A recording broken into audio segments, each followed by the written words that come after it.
हुकूमत पाकिस्तान ब्रॉडशीट के हवाले से एक नया महाज खोलने का इरादा रखती है। ये जो पेपर्स आप देख रहे हैं, ये पेपर्स आज द न्यूज़ और जंग अखबार में रिपोर्ट हुए। मेरी रिपोर्ट है अब्दुल कयूम सिद्दीकी के साथ, और इसमें वो सीक्रेट डॉक्यूमेंट्स आप देख रहे हैं जो हुकूमत पाकिस्तान ने पिछले दिनों मुख्तलिफ जो हाई प्रोफाइल मीटिंग्स थी वहाँ पर ये डिस्कशन हुई, कुछ डिसीजंस लिए गए। डिसीजन ये है कि 65 मिलियन US डॉलर यानी तकरीबन 10 से 11 अरब रुपीज़ लूज़ करने के बाद अब हुकूमत पाकिस्तान लंदन में यूनाइटेड बैंक लिमिटेड के ख़िलाफ़ कानूनी कार्रवाई का यानी बहुत बड़ी लिटिगेशन का प्लान रखती है। और इसकी वजह क्या है? हुकूमत पाकिस्तान जो लिटिगेशन का प्लान कर रही है और जिसके हवाले से अप्रूवल भी हो चुका है, वो ये है कि यूनाइटेड बैंक लिमिटेड ने जो ब्रॉडशीट का अकाउंट है उसमें पैसे क्यों डाले। बहुत ही इंटरेस्टिंग डिटेल्स हैं, जैसा कि आप इन डॉक्यूमेंट्स में देख सकते हैं कि जो फ़ॉरेन ऑफिस अब ये लीगल कार्रवाई इनिशिएट करना चाह रहा है। चूँकि जो ब्रॉडशीट को पैसे मिले थे जो वो पाकिस्तान की, जब हमने ये ख़बर ब्रेक की थी कि पाकिस्तान के एसेट्स फ्रीज़ हुए हैं, वो एसेट जो फ्रीज़ थे वो दर हकीकत जो हुकूमत पाकिस्तान का यूनाइटेड बैंक लिमिटेड का जो अकाउंट है वो था। यानी जो बरतानिया का जो ऑक्सफोर्ड सर्कस है, ऑक्सफोर्ड सर्कस के पास जो UBL की ब्रांच है वहाँ पर ये अकाउंट है।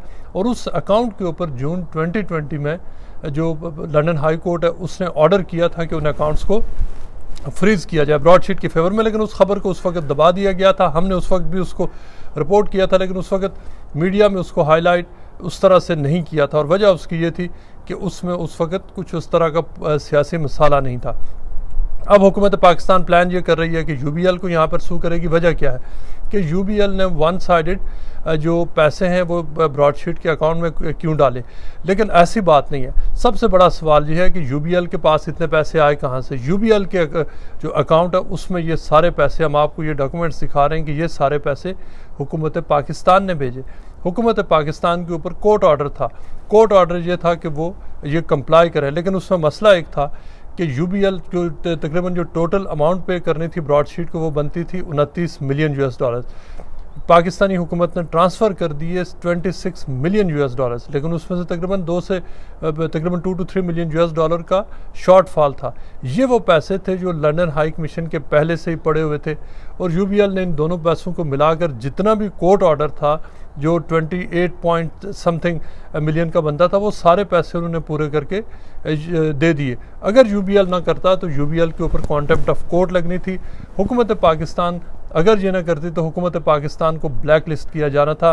UBL के पास चॉइस नहीं थी, इसलिए कि UBL का अपना licence bank of England regulate करता है, फाइनेंशियल रेगुलेटरी अथॉरिटी रेगुलेट करती है, और अगर वो ऐसा ना करते तो UBL की यहाँ पर ब्रांचेस लंदन हाई कोर्ट ने थ्रू अ कोर्ट ऑर्डर बंद करनी थी। लेकिन बहुत ही मज़े की बात यह है कि हुकूमत अपने ही जो UBL का इंटरेस्टिंग फैक्ट ये है कि UBL का जो नेशनल बैंक ऑफ पाकिस्तान के साथ एसोसिएटेड है, 45% इसके जो शेयर है वो हुकूमत पाकिस्तान के पास है। लेकिन सिर्फ मीडिया को दिखाने के लिए कि ये कार्रवाई कर रहा है फ़ॉरेन ऑफिस, यहाँ पर एक ऐसी कार्रवाई शुरू की जा रही है, यानी जो हुकूमत अपने ही ख़िलाफ़ कार्रवाई शुरू कर रही है। अपनी ही एक एसोसिएटेड एंटिटी है, उसके ख़िलाफ़ एक पार्टनर है, उसके ख़िलाफ़ ये कार्रवाई शुरू कर रही है, सिर्फ इसलिए कि ये दिखाया जा सके कि हम ब्रॉडशीट के हवाले से जो इतना बड़ा स्कैंडल अब सामने आया है उसके ऊपर हम कार्रवाई करेंगे।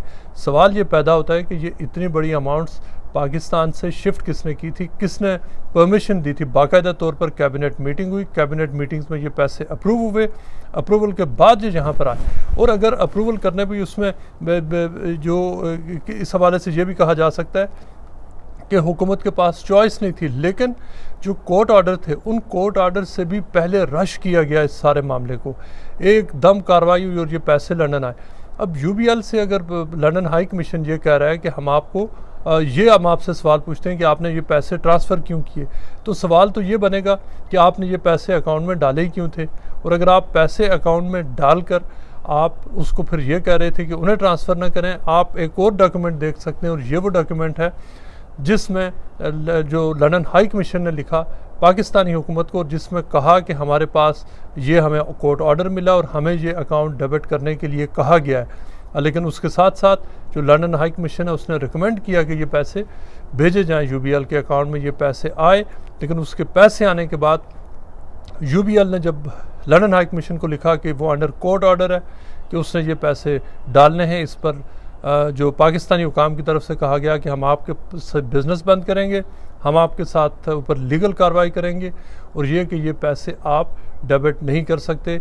यूबीएल ने ये बात नहीं सुनी और यूबीएल ने ये पैसे डेबिट कर दिए। और उसकी वजह सिंपल है कि अगर यूबीएल ये ना करता तो यूबीएल का अपना लाइसेंस सस्पेंड हो जाना था, चूँकि कोर्ट ऑर्डर है।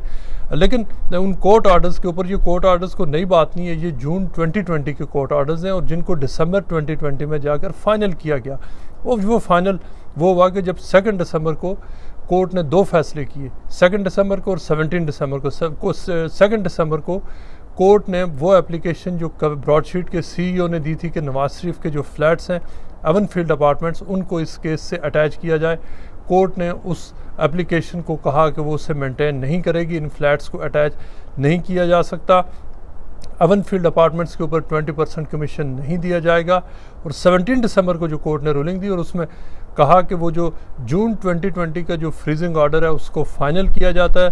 और फाइनल करने का मतलब ये था कि जो फ्रीजिंग ऑर्डर्स हैं वो फाइनल हुए। जो फ्रीजिंग ऑर्डर फाइनल होने के बाद पाकिस्तान के पास चांस था कि वो 24 दिसंबर तक अपील करते।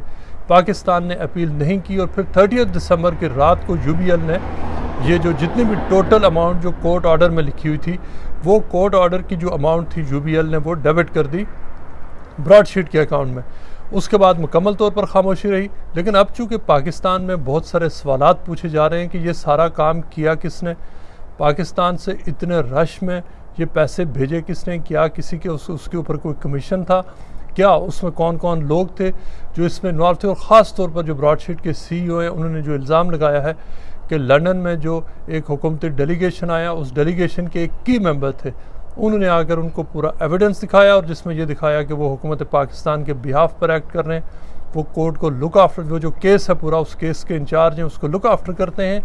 और ये कि उस केस के हवाले से उनको कमीशन दिया जाए, यानी तकरीबन $250 मिलियन का उन्होंने कमीशन मांगा कि अगर आप हमें कमीशन दें तो हम आपको एक नया ठेका भी देंगे, नया कॉन्ट्रैक्ट देंगे और ये कि ये उसके ऊपर सब चीज़ें अरेंज कर दी जाएंगे। मज़े की बात यह है कि ये एक ऐसे शख्स के साथ ये बात हो रही है कि उसको रिश्वत ली जाएगी, उससे किकबैक और कमीशन लिया जाएगा। जो बंदा, उस शख्स को पता है कि वो $65 मिलियन का हुकूमत पाकिस्तान को चूना लगा चुका है, लेकिन ऑफिशियल्स आकर ये कह रहे हैं उनसे कि आप हमें रिश्वत दें, आप हमें किकबैक दें, और अगर आप हमें किकबैक देते हैं तो हम आपको एक उस तरह का कॉन्ट्रैक्ट देंगे जो 99 में आपको दिया। और जिस 99 वाले उस कॉन्ट्रैक्ट की बेस पर जो ब्रॉडशीट है उसने ना कोई फाइंडिंग की, ना वो एसेट जो उन्होंने सियासतदानों के कहे थे और जनरलों को दीगर लोगों के वो पकड़ेंगे, ना वो एसेट्स पकड़े। लेकिन ये कुछ भी ना करने के बावजूद $65 मिलियन जीत लिए और हुकूमत पाकिस्तान के लिए पूरी दुनिया में बदनामी कराई। इंटरनेशनल जो क्रेडिट रेटिंग है उसके ऊपर असर डलवाया, बल्कि उसके साथ साथ ये भी कहा कि आपको उसी तर्ज का एक नया कॉन्ट्रैक्ट दिया जाएगा। बाद में 20 साल बाद जब कॉन्ट्रैक्ट किसने वो देखना था कि उस वक्त क्या हुआ, कौन हारा कौन जीता, वो सारे लोग सिर्फ अपना कमीशन बनाने के चक्कर में थे। As for accountability is concern, और ये कि जो लूटेड वेल्थ है उसको ढूंढना है, उसके साथ क्या हुआ वो कहानियाँ पूरी दुनिया के सामने खुल कर आ चुकी है ब्रॉडशीट का जो बहुत बड़ा स्कैंडल है इसकी सूरत में।